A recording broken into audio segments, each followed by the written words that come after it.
That Christmas, the old man brought a casserole and an old photograph, a rendezvous with the past just to hear the word dad again. But the answer was a tightly locked door and words that cut to the heart. You are no longer family. He did not react. He simply, in silence, left a light bulb that had been replaced, a hinge that no longer made noise, and a coffee thermos still giving off warmth. Could that light and that warmth mend a relationship that had been severed? Snow lay in a thin layer on the eaves, quiet as an apology that would never be spoken. In the dark wood-paneled kitchen, the 65-year-old man slowly washed his hands under warm running water.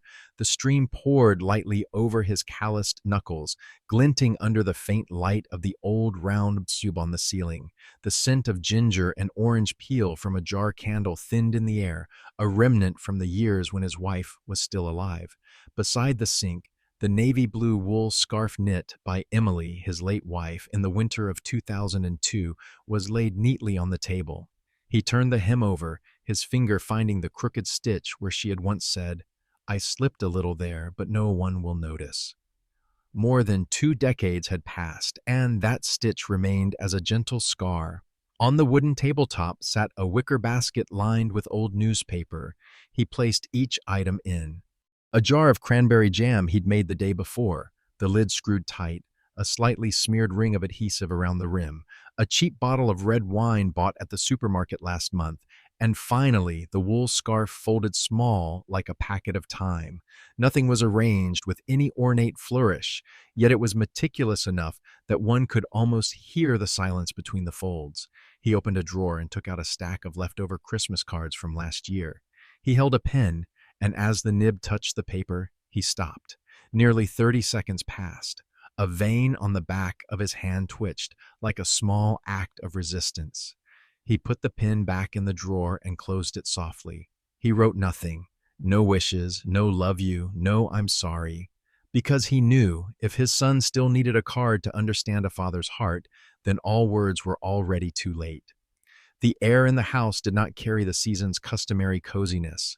It was thick and still, like a laminated pane of glass between him and the rest of the world. The family photo on the wall, 3 people smiling, beneath an old Christmas tree had faded and hung slightly askew, but he didn't straighten it, not because he didn't see it, but because he knew that sometimes letting things hang a little crooked hurts less than trying to fix them. He put on an old dress shirt, tucked it into knit trousers, and shrugged into a heavy wool coat. In the coat pocket was a bag of roasted chestnuts still fragrant. He planned to tuck it into the basket as a small detail that might make his son remember snowy afternoons long ago when father and son shared the chestnuts, saying little, only nodding and smiling with their eyes. On the kitchen shelf, the analog clock beat steadily, 7:26 a.m. No one was waiting. No call, no message. But he went anyway, not a minute late, like an old soldier keeping an appointment that had never been sent. Before he left, he looked back at the kitchen once more. The kettle was off, the oven cold, the round bulb still glowed dimly, as if it wanted to burn a little longer so he could see the way. With the gift basket in hand, he stepped onto the porch, white breath spreading in the gray air. He was not waiting for a miracle. He only wanted to hear a single word, Dad. A simple, ordinary word, but it had vanished from his life for years, as if someone had removed it from the family dictionary. Lately, whenever they met, the son addressed him simply, Joseph. Cold and disjointed like a stranger, he didn't know exactly when that had begun, but that name from his son's mouth was like a small nail, driven a little deeper into his chest each time. Today he did not intend to plead. He wasn't coming to claim affection back. He only hoped that, with a modest basket and the pair of hands that had once been this family's backbone, the boy might see. The father was still here, not to intrude, but to keep the way home intact.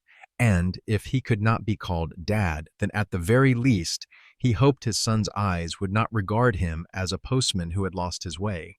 The back bedroom still carried the smell of old fabric and medicated oil, where he had lived alone through the past 8 winters. On the wall hung an old white-faced clock, its hands jerking each beat slowly as if it were counting his days of survival, not the hour. He opened the drawer and pulled out a dented silver tin box where he kept small things. A few old coins, an old eyeglass strap, a yellowed scrap of paper listing the wedding menu from years ago. Mixed in among them was a red card with the embossed words, "To Dad," written by his son more than 15 years ago.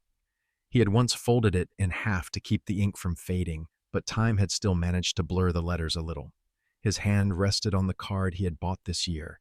The pen trembled slightly as he meant to write a few lines. But then he halted, his hand slackening, and he let out a long, very long breath. The words in his head would no longer flow. For so many years he had tried to keep the roof, keep the meals, keep warm the bed of the child he had once believed would always call him father. But now, every word he put down seemed to touch a void that answered with a cold echo. He put the card away, again, quietly, decisively, like a very light surrender, so light that he himself did not see it as surrender, only as an acknowledgement that sometimes feelings are not kept by words. On the small table beside the mirror, the wide-toothed comb lay still. He smoothed his hair with his hand, the motion slow and careful, like a person straightening a curtain before guests arrive. The mirror reflected a sun-darkened face, deep-set eyes, hair grayer than it had been the last time his son called him Dad. The lamp's light reflected on his forehead, casting a pale streak that brought out the wrinkles running across like a map of a long journey full of scrapes. The yellow light wasn't warm enough, but it was enough for him to see the callus on his thumb, the callus from the years as a carpenter and later as a warehouse worker, loading and unloading down at the docks. The hands that had carried his child through high fevers, had shielded his head in the rain, now trembled as they fastened each button. One hand steadied the gift basket, the other lightly touched the last button, the one that usually went askew whenever he dressed in a hurry. He adjusted it with a very small motion, as if to make sure nothing would be amiss today, not to make an impression, but so as not to give his son any more reason to see him as outdated, messy, or too far removed from what the boy had become. On the floor, the slick rug made his heel slip a little. He stood still for a few seconds, regained his balance. Even a small, missed step was enough to remind him. Not every fall needs a shout. There are falls that are silent and solitary, like the way a father slips from his place in his child's heart with no one bothering to catch him. By the window, the Christmas morning light glimmered. The sun had not fully risen, but the neighbors were awake. The radio from the house across the street drifted over with, "Have yourself a merry little Christmas." From where he stood, he could glimpse through the neighbor's window the decorated tree, twinkling lights, red ribbons, and a child laughing brightly while opening a present. He looked at his own basket, only 3 small items and an unwritten card. But that was all he could give now. Not with money, but with the part of himself that remained after so much loss. And deeper than the gift was something unspoken. He still hoped that even if no one called him Dad anymore, that name would remain quiet enough to live on inside him. A pause. Then he put on his hat and opened the door. The snow had thickened since morning. He did not hurry, and so, step by step, he walked toward a door he did not know would open, but he knew one thing clearly.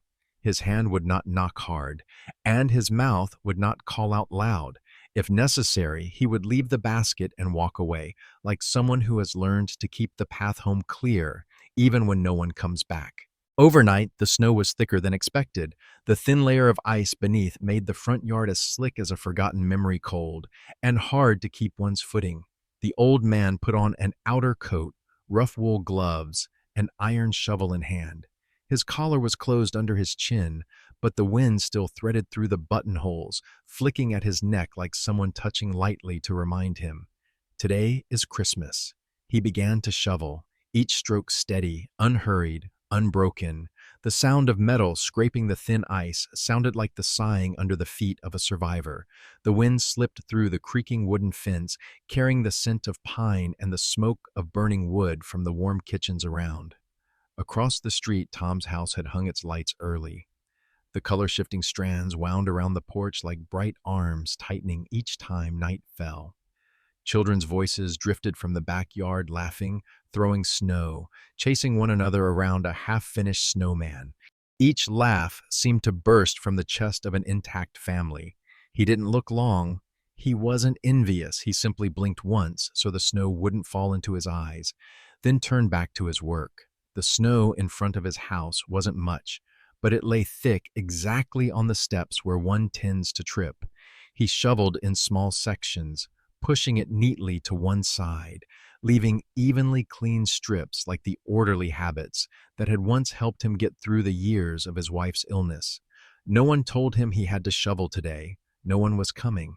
But he did it anyway, not for praise, only because he didn't want anyone who might come home to slip on an accidental patch of snow. The shovel bit down one last time. He leaned the handle against the porch, bent to rub his back, his legs seeming tired. A strong gust swept through. He drew out a handkerchief to wipe sweat, though the temperature was below 0 degrees. Behind him stood the 3-bedroom wooden house, quiet and tilting slightly toward the chimney side. That house had once rung with children's running footsteps, the clatter of pots and pans, the pop of beer can tabs on Sunday night football. Now there was only the old refrigerator and the heater breathing slowly like worn-out lungs. He walked to the truck, the 1995 silver pickup, its paint flaked in many places, had sat idle at the curb for 2 days. He slid into the driver's seat, gripped the wheel, and turned the key. The engine rumbled weakly, shuddering like an old man trying to stand. The second time, the roar came stronger, then evened out. A plume of white smoke blew from the exhaust, spread into the morning fog, and thinned into the wind. His breath gathered as mist before him. He rubbed his hands together, breathed lightly into his palms for warmth. In his coat was the gift basket pressed close to his chest. Through the fogged glass, he saw his own blurred reflection, deep-set eyes, hollow cheeks, and a father about to reach his son's threshold, which might not open. In the side mirror, the little tree he had put up last month was reflected. Its light still glowed faintly, battery-powered, not yet fully out. Perhaps because he hadn't yet found the courage to take it down. The wheels began to roll, slowly turning onto the snow-covered road. Each tire mark pressed in like the footsteps of a man who is leaving, but not abandoning in his heart. And so he drove, carrying no reproach, asking for no promise. Only the old engine, the hiss of the wind, and a father keeping an appointment no one remembered. The house where the son lived sat at the head of a quiet street, distinctly different from his father's old place. High roof, wide windows, white-painted steps without a crack. On the porch, Christmas lights were strung in a spiral, changing color with each beat, like invisible applause cheering the season. Inside, the space was lively. Through the thin curtain, warm light from the ceiling lamps spilled onto the sidewalk, pooling on the snow like a deep golden puddle. It's the most wonderful time of the year, played steadily, mingled with the clink of glasses, the soft slide of shoes over wooden floors, bursts of laughter. Someone stepped up to the window, holding a glass of red wine, head tilted slightly outward as if to check who might be arriving, then turned away. No one saw anything. No one thought anyone else would be coming. From the street, the smell of grilling meat drifted on the wind, not too strong, but enough to stir something that couldn't be named. It was the smell of a warm kitchen, the smell of a small fire coaxed up just in time to sear a few ribs, then eaten right there on the sofa with the tablecloth not yet straightened. That smell, once a memory, now only an echo with no one to call it back. On the porch, a pair of mud-stained shoes had been set upside down with care, a small sign that the people inside still kept old habits, tidying everything, leaving nothing to snag the eye. Even the things left unsaid, on the long dining table in the living room, a wine bottle already opened, a few glasses still beaded with droplets, a cheese tray less full. Someone had just told a funny story. The whole group burst out laughing. In that laughter was the son's voice, deeper than before, yet with the familiar timbre that once echoed across the old yard whenever he called Dad to show off a paper firecracker. He was standing near the stove, sleeves rolled, apron on, carefully turning a piece of meat in a cast-iron skillet.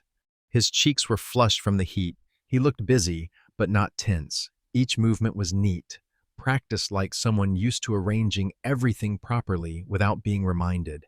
His eyes flicked to the phone on the counter. The screen stayed dark. No messages came in. He turned it slightly, face down, and went on cooking. His young wife had just carried a tray of cookies into the living room. She smiled, set a light hand on his shoulder as she passed, then said something that made him smile.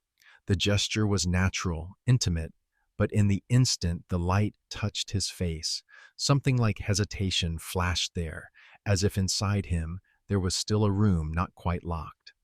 On the bookshelf near the window stood a framed photo, their wedding picture taken by a lake shore in autumn. No one else was in it, no father, no mother, only the two of them and the water. Out on the porch, the new light shone strong, without flickering. The little bell hung near the door gave a very soft jingle each time the wind swept by. Everything was in order, beautiful, neat, and with absolutely no room for anything unexpected. But perhaps that was precisely what made the emptiness more distinct. Not a lack of people, but a lack of what once belonged. In the living room, the son clinked glasses with a friend, an easy smile. But as he turned to fetch more wine, his shadow on the wall seemed to draw in for an instant, as if someone had lightly touched a memory he thought he'd folded away in the last drawer. Moments later, he stood on the back step and took a deep breath. The wind rose, carrying the smell of snow, the smell of the old, and the smell of a time not yet tidied away. He exhaled, eyes on the road. He saw nothing, yet he stayed there a few seconds before going back in. And that house blazed as if it had forgotten the dark, but somewhere within that light, there was still a corner where no lamp had been switched on. The pickup stopped about 2 houses short of his son's place. He didn't pull tight to the curb, afraid the sound of the brakes might draw the attention of everyone inside.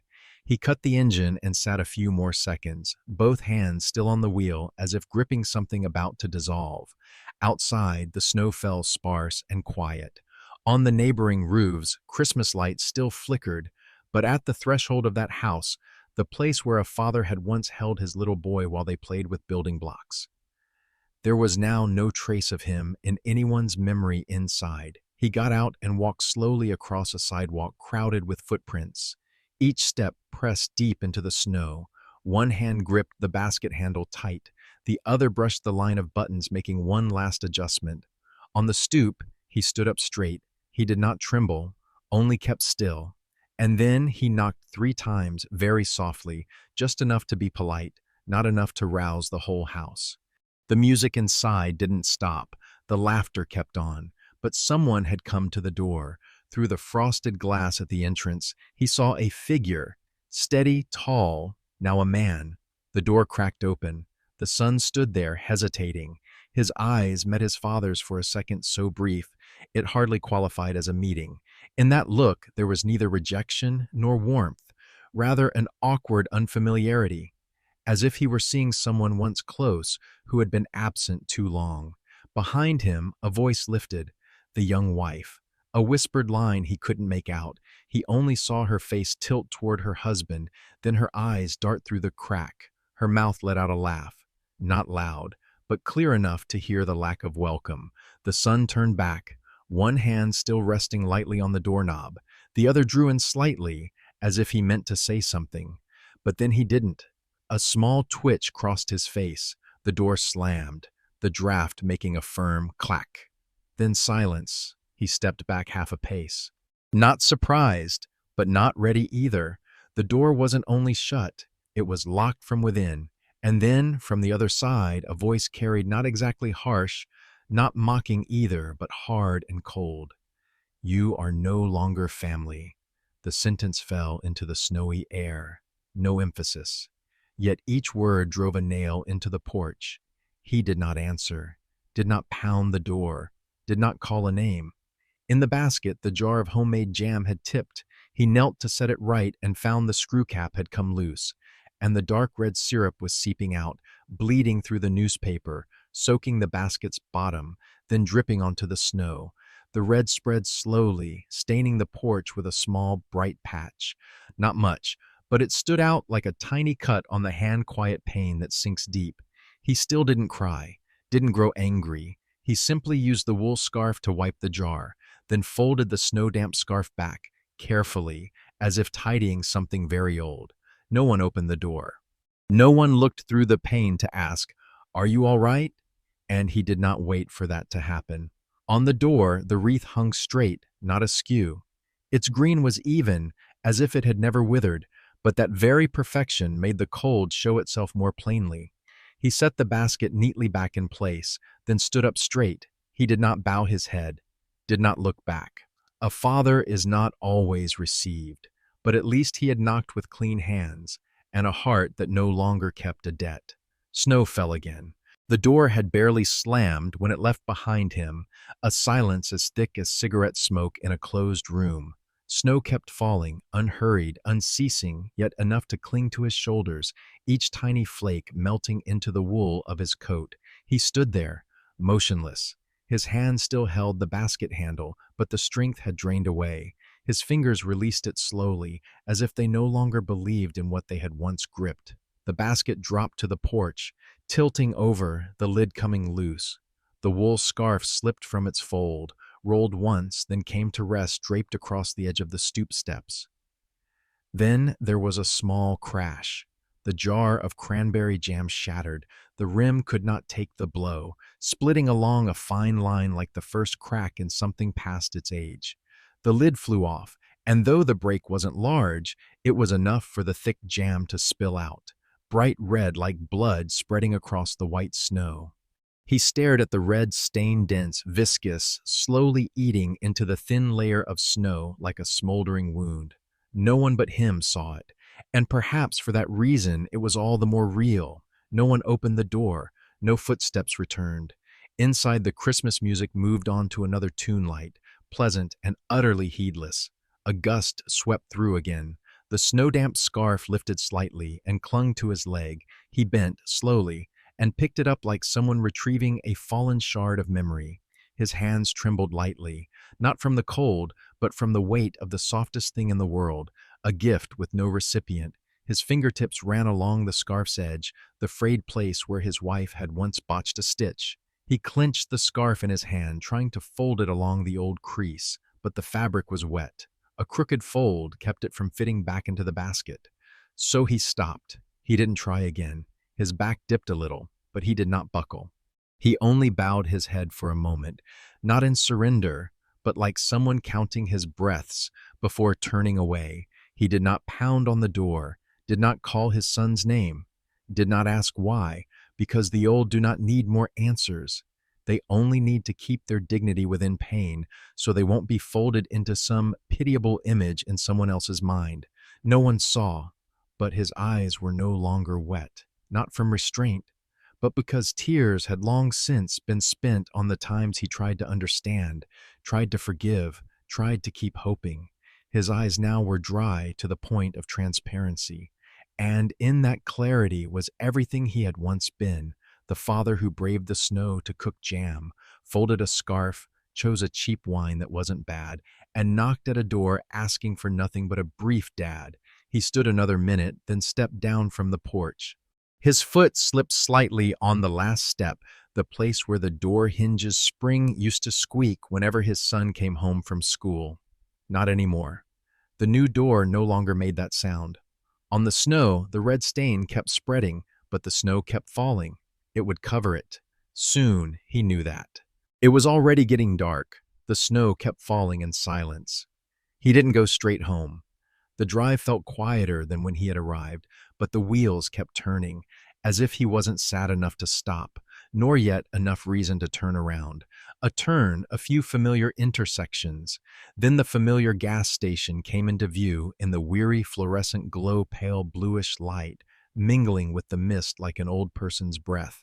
He parked by the small window and left the engine idling. At that hour, only one person was there. Ruth, the evening shift attendant, nearly 60, gray threaded with black and gathered into a neat bun at the nape, eyes alert but not cold. She was the kind of person everyone remembered by face, but few knew by name. The sliding glass door opened. The bell gave a thin ting. He stepped in, bringing with him the cold and the damp of snow not yet melted from the hems of his pants. Ruth looked up, glanced once. Her gaze rested for no more than a second, but long enough to see his reddened eyes, not from the wind, but from something much deeper. She didn't ask. She didn't need to. Instead, she turned and poured a cup of hot coffee from the thermos behind the counter. Slowly, unhurried, her hands were old but steady. She chose a lidded paper cup, adding 2 small napkins. Ruth set the cup on the counter. She didn't ring it up. She merely nudged it toward him, then looked out through the window. "Every night I replace the porch light," she said, not looking straight at him, "so the ones who have gone far can still find their way home." Her voice was quiet. It wasn't meant as a lesson. It sounded like something said just to lighten the heart. He took the coffee without saying thank you, but he set his hand down lightly as a way of saying it. The heat from the cup wafted over his hands, and the old joints seemed to loosen a little for the first time that day. There were no other customers. The advertising screen looped its toneless voice. Ruth bent over the counter again, writing something in a notebook. She needed no more words. She let him stand there in silence amid the smell of coffee, the wet snow damp of his coat, and the ceiling light flickering on its last legs. Outside, the streets were sparsely traveled. The yellowed streetlights flashed in streaks across the dirty windshield. The coffee in his hands slowly warmed even his cold fingertips, and in that quiet, Ruth's words lingered like a small grain of salt dissolving into warm water. "So the ones who have gone far can still find their way home." No sound answered, but something clicked lightly inside him, like a small switch buried deep in the layers of memory where he used to replace the porch bulb at the old house, when his son was little and still afraid of the dark after supper. He took a sip. The coffee was cheap, a little bitter, but hot and real. And sometimes the real is all a person needs to stand a little longer. The night wasn't over. But light begins with a single bulb bright enough, or with a small sentence that asks for no comfort. All it takes is someone like Ruth quietly keeping the threshold lit, so that those who have gone far, if they should return, won't stumble in the dark. He didn't leave the station right away. He stayed there, his old hand resting on the cup of coffee, the warmth seeping through the paper and slowly spreading into joints that had been cold all afternoon. Behind the counter, Ruth had sat down, reading a page of an old newspaper folded in half. No one said anything more.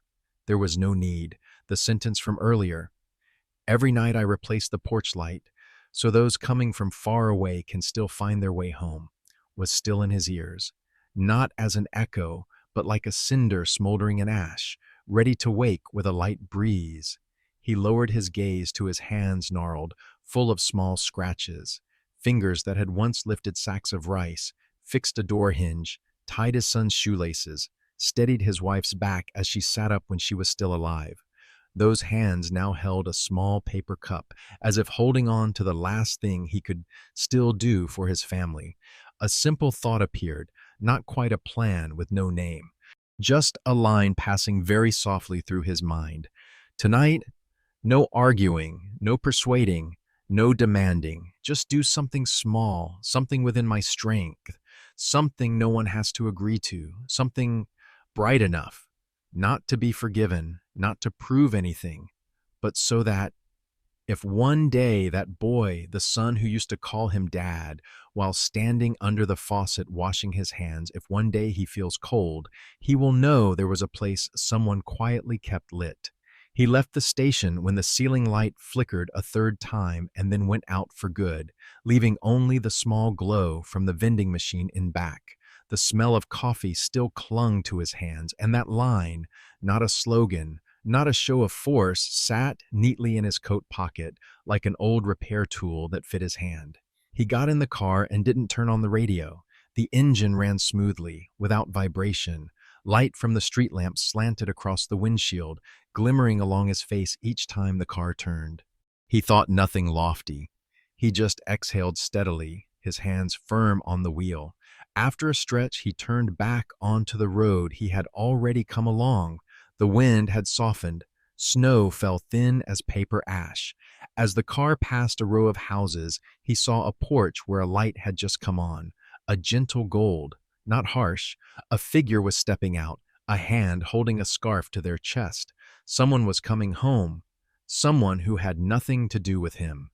But the sight softened him. He turned the car around slowly, then headed toward his son's old house.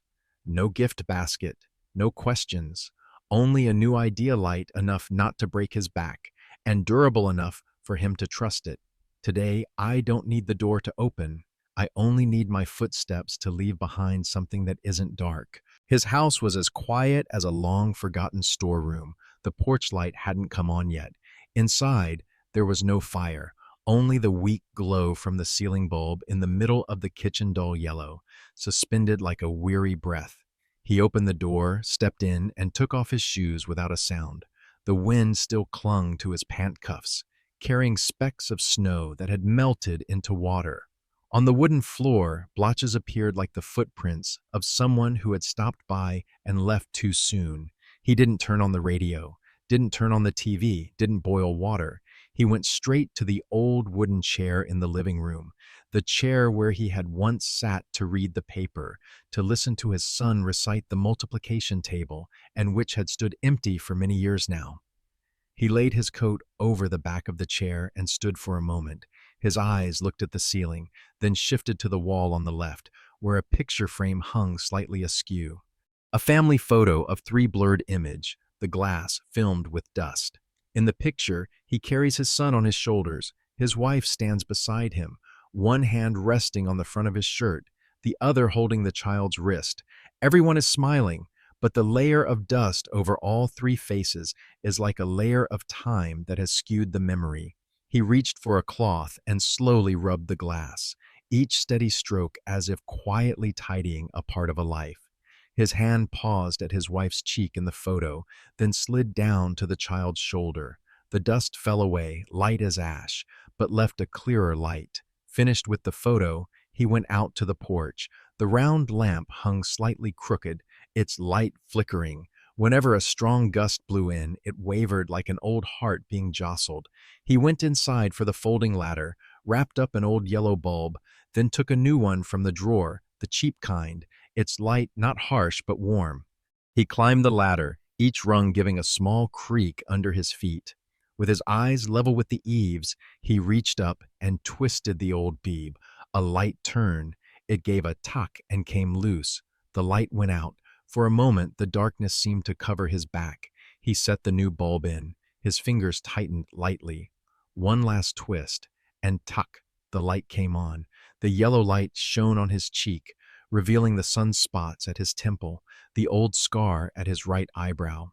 But it also lit the face of a man who had chosen to repair quietly instead of break. No fanfare, no need for witnesses. He climbed down, his eyes lifted to the light, not dazzling, but even, no longer flickering as before, no longer whining whenever the wind shifted.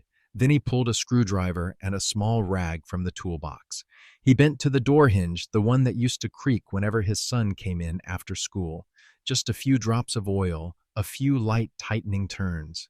No one would notice, but enough for that squeal to disappear. He gripped the screwdriver tight.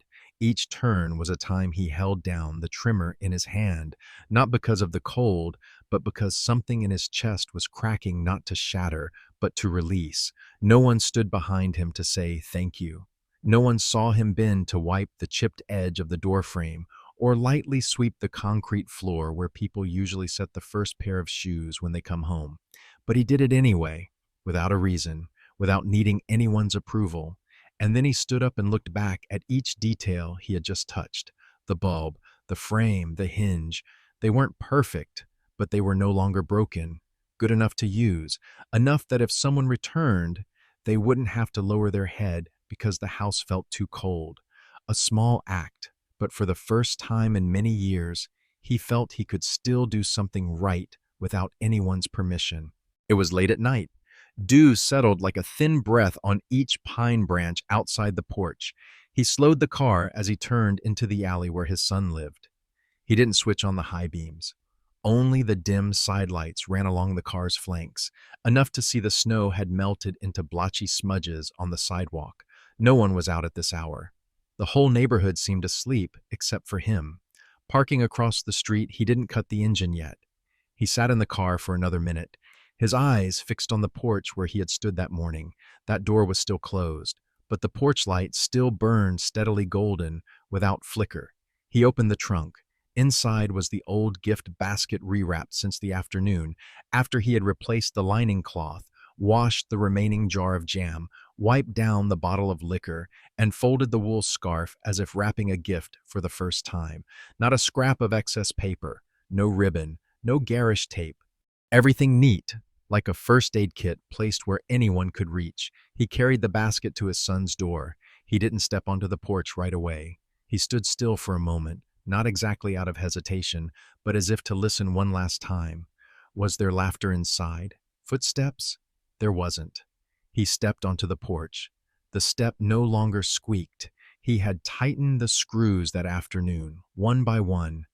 Each footfall set down was sure as if he were treading on the ground of a past already accepted. The basket was placed close to the base of the post, right under the light, right at eye level, not showy, not hidden. He bent down and adjusted the handle so it wouldn't tip. Then, from his coat pocket, he took out a small slip of paper, the absorbent kind written in even blue ink. Whoever knocks may come in. There is always a place. No sender's name, no signature, not another line. He taped the note to the lamppost with a small, transparent piece of tape, then looked it over. It was slightly askew. He meant to straighten it but left it as it was. Perhaps a small imperfection is what makes a thing true. Done, he stood up straight. His hand went into his pocket and felt the pen he had used still warm from being held so long while choosing words that were just enough. He put the pen away again. No need to take it home anymore. One last time he looked at the threshold. He didn't hope for it to open. He didn't wait for the sound of footsteps. Then he turned, stepped down from the porch. Each step made no sound, as if the house itself were keeping quiet, not out of coldness but out of respect.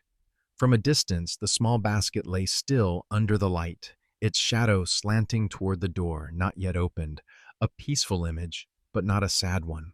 Like leaving a key under the flower pot. No one knows, but if someone needs it, it will always be there. And he left without looking back. He didn't demand an apology.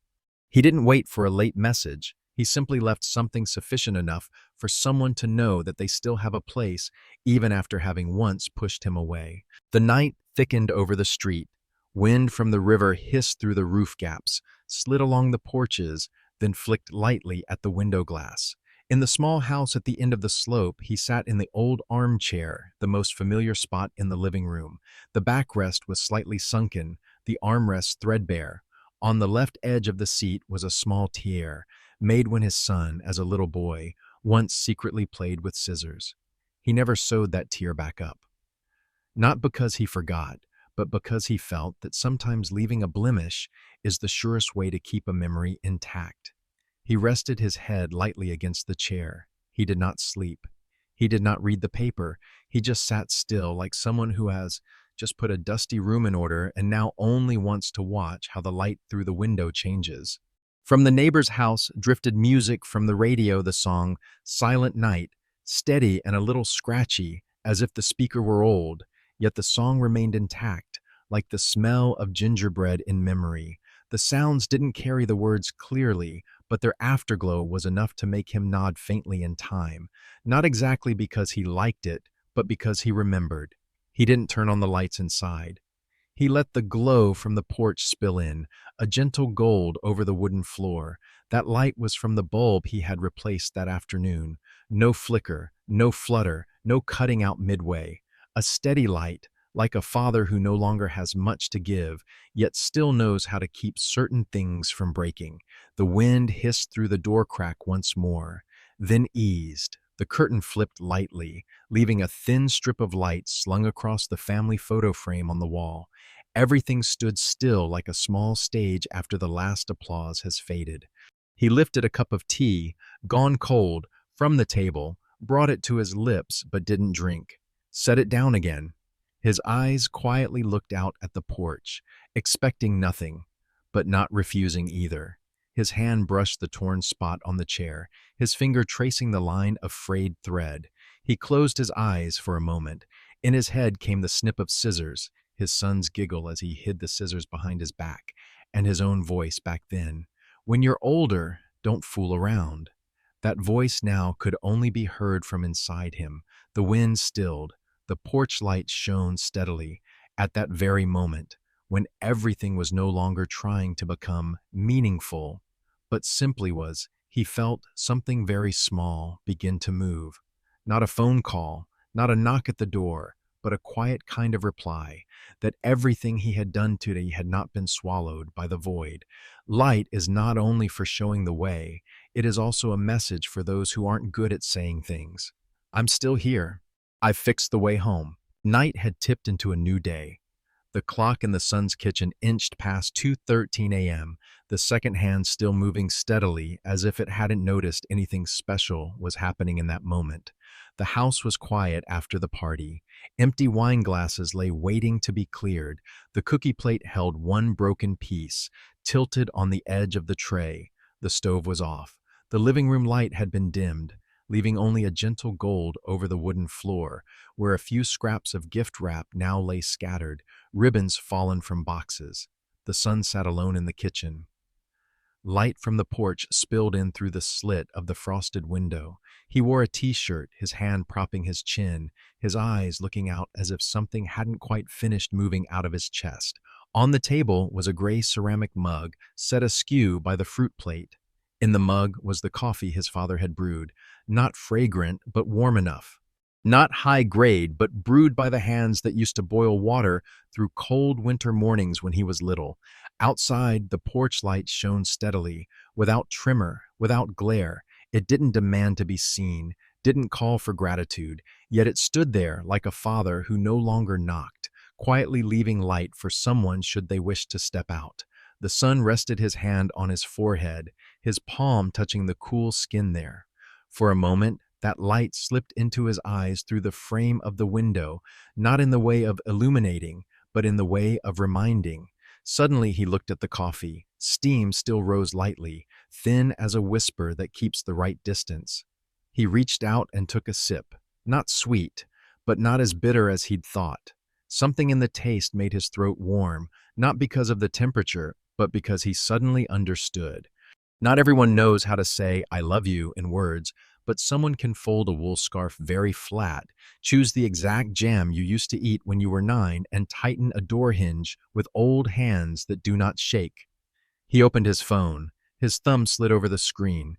In the weak light, his face was no longer as tense as when he'd opened the door that morning. His eyebrows loosened. His shoulders dropped. One hand held the mug. The other tapped on the keyboard as if for the first time he could say what he'd thought no longer needed saying. The screen lit up. The light is steady. Coffee still warm. Thank you. No extra period, no emoji, no small talk, but complete and in time. He set the phone down on the table, screen face down. He didn't wait for a reply. He just sat a little longer, looked outside. The light was still on, unchanged. For the first time in many years, he felt the porch light was not only for showing the way, but for letting the one standing outside know there was still a space inside for him, if one day he came back. 3 weeks had passed since Christmas night. The snow had gradually melted, leaving the road surface damp and cold, full of traces of a winter about to withdraw. The bare-branched oaks showed tiny new buds, as if someone had once whispered, "Be patient with what sleeps long."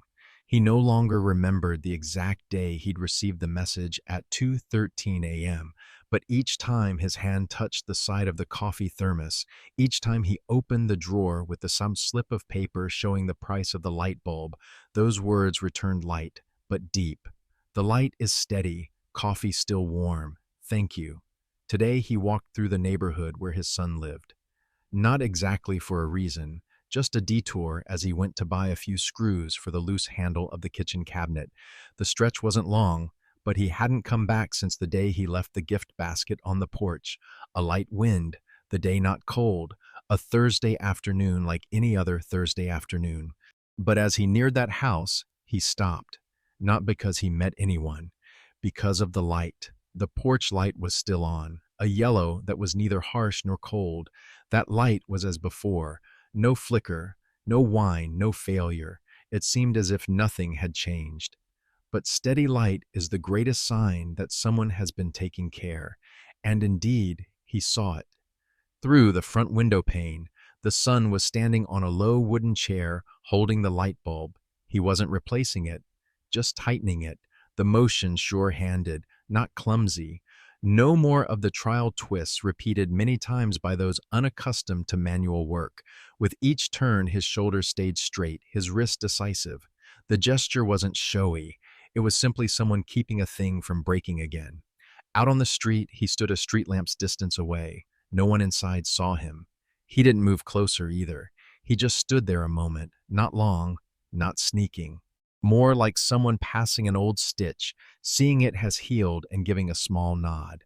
No words were exchanged, no further messages were sent, but that image, a son who knows to tighten a light bulb himself, was a reply more beautiful than any conversation. He bent to retie a shoelace that had come loose, then straightened and walked on. Each step on the sidewalk gave a faint crunch, but inside him there was no longer a squeal, no greeting, no wave. But behind him, the porch remained lit, and the person inside had just done something very small, yet carrying the weight of continuation, keeping the light from going out.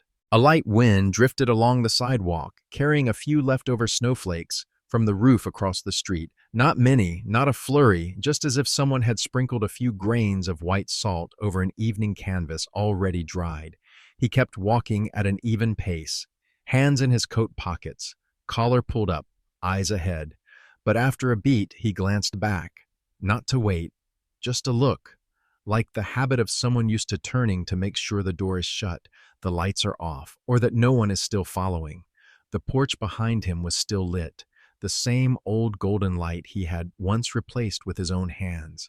But this time, he knew, it wasn't he who had just tightened it. The one who had done that was his son, not for his father to see, needing no witness, but enough to keep the light from going out. And what made him smile was not that the bulb still worked. It was that the son, the one who had once said through the crack of the door, "You are no longer family," had with his own hands tightened something small, not out of missing his father, perhaps not out of love, but because in his heart there was a place kept for something that didn't need to be grand, a light bulb, a porch no longer cold. His smile didn't last long, but it was deep enough to crease the corner of his mouth. His eyes didn't glisten, but they were warmer than the night before. He walked on along the sidewalk. No stopping, no knocking, no text to say he had passed by. For the first time in many years, he felt lighter, not needing to be known. It was enough to know that something he had once repaired was now being kept by someone else. He turned the corner, walked past the old gas station where Ruth sometimes still worked the night shift. He didn't go in, but from a distance he saw the light in the kiosk, slighter than the porch light at his son's house, yet still steady. His steps were unhurried. On his shoulder, the snowflakes melted slowly. No one was waiting at home, but he still carried a small coffee thermos. And behind him, unknown to anyone, a yellow light stood steady in the night. Not calling out, not reproaching, not claiming credit, simply existing like a slender yet sturdy thread to knit back together what had seemed cut. No conversation took place. Not a single word of forgiveness was spoken. Nor was there any hug to let anyone be sure that something had healed. There was only a replaced light bulb, an oiled hinge, a threshold that no longer squeaked when someone stepped across it late at night. That was how the father took revenge, not with anger, not by walking away, but with a quiet chain of small acts, refusing to be a victim, refusing to buy closeness with material things, and patiently repairing what was still within reach. And then he walked on. He didn't wait to be called back. He didn't need to be seen. If you have ever chosen silence instead of resistance, ever left a bit of warmth in a place that no longer had room for you, Ever learned to step away from a locked door and still keep your heart from rusting? Then perhaps you too are living in a way without fanfare, yet more profound than any fireworks. What did this story touch in you? If there is an old memory that once led you to step back, to repair, or simply to light a lamp just so someone could see the way home, please share it in the comments below. It doesn't need to be long, only true, because sometimes your light is exactly what someone needs to see.